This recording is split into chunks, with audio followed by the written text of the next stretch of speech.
What up world, it's Fess of Reverb, back in the studio, talking about portable beat making gear, portable synths, and portable gear to help you make music on the go. We have everything you need to make music here in the studio, so it doesn't really make sense for me to set up all this portable gear here. It actually makes more sense for us to go use this gear out into the streets in Chicago. So let's go do that.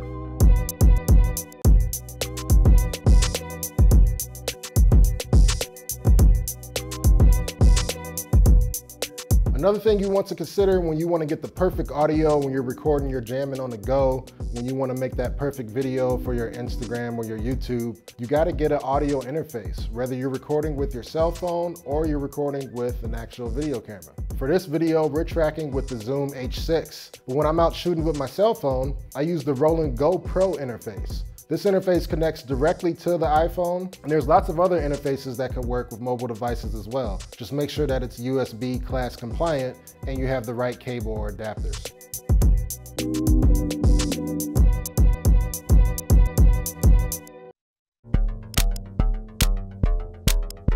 It's well known by now that the king of portable beat making gear is Teenage Engineering's OP1.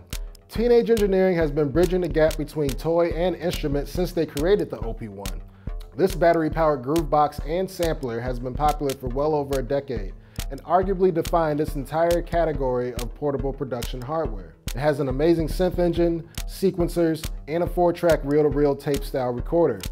And with the new OP1 Field, you have stereo sampling and better connectivity options for integration with other gear. For more about the OP1 Field, you can read up on it at Reverb News. My buddy Zach met up with me for a little jam. I got our OP1. Zach has the Organelle from Critter and Guitari. The Organelle is an open source synth, groovebox, sampler, and audio processor. And Zach has the newer Organelle M, which has a battery and a pretty decent speaker, making it really optimal for portable jamming. The OP1 and the Organelle are at the higher end of the price spectrum, especially if you're looking for an OP1 Field or an Organelle M. But thankfully, portable gear has come a long ways in terms of affordability.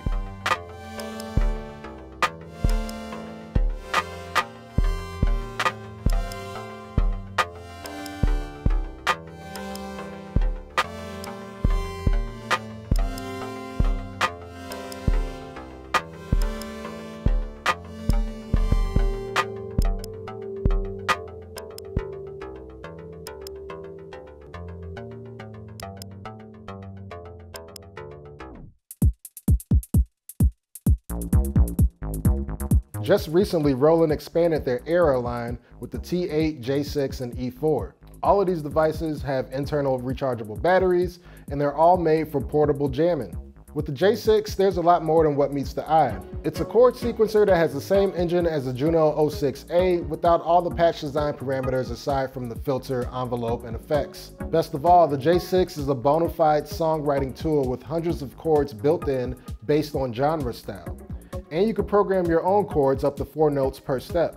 The T8 is like a mini 808 and a mini TB303 all combined in one portable device. It has all you need to make acid house or techno music, or just dope beats and dope bass lines. Now I found that the J6 and T8 gives you everything you need to make dope beats on the go. They sync well together, and you could even pass audio from one into another.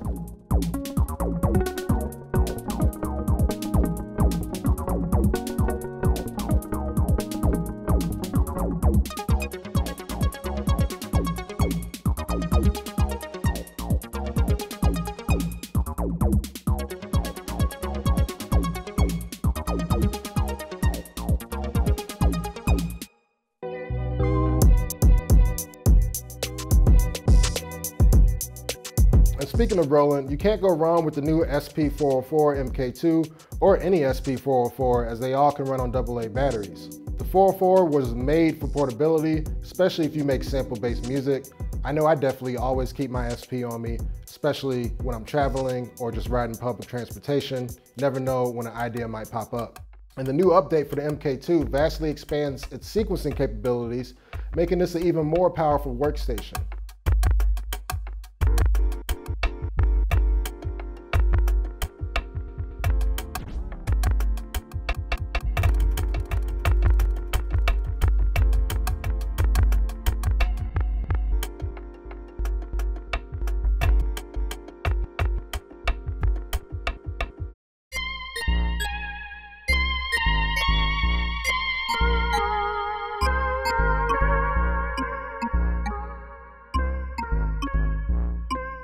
Another popular line of portable gear are the Korg Volcas. There's too many to name right now, but I have the newer FM2. The FM2 adds a new reverb and chorus along with several new FM algorithms. I actually am jamming with this Korg Volca FM2 with the Novation circuit Tracks. Tracks is a portable groove box that has 2 synth tracks and 4 drum tracks, and it's a MIDI sequencer with 2 MIDI tracks. It's all powered by an internal rechargeable battery, everything is pad-based, and the pads are velocity sensitive. There's a library of musical scales to keep you in tune and effects to make your mix sound good. You can also make use of the external audio input to route whatever you want through the circuit tracks and make use of the master filter with your external audio. The circuit tracks can also be a MIDI sequencer as well. I'm using one of these MIDI tracks to sequence the FM2, and I'm running the audio through the tracks input.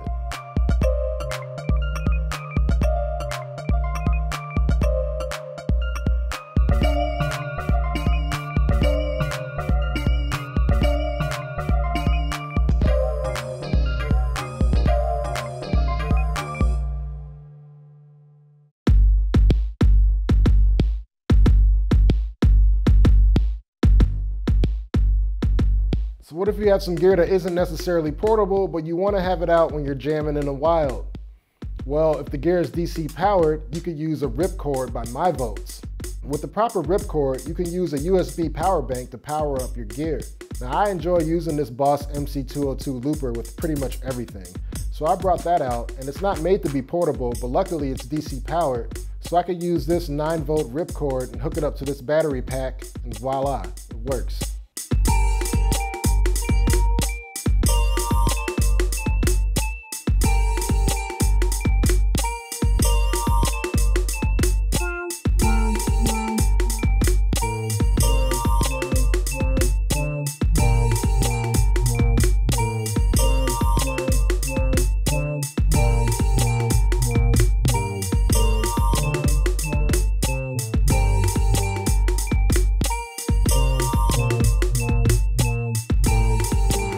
Whoa, well, hope you guys got to see the joy of portable gear, how far it's come since the OP1 dropped over a decade ago.